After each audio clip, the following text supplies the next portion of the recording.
Sobrang masaya si Melinda dahil bumabalik na sila sa dati ni Lucas, na pinapahalagahan na siya ni Lucas ngayon at hindi na niya inisip si Olivia. Gayon pa man, may masamang nangyari kay Nanay Isabel kaya agad nila itong isinugod sa ospital.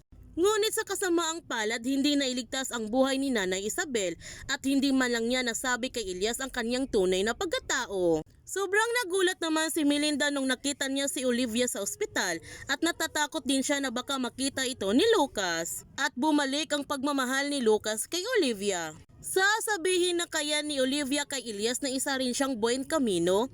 Yan ang ating aabangan sa nag-aapoy na damdamin. Kung bago ka pa channel ko, don't forget to like, subscribe, ang click notification bell para palagi kang updated sa mga videos in-upload ko. Thank you for watching and God bless to everyone!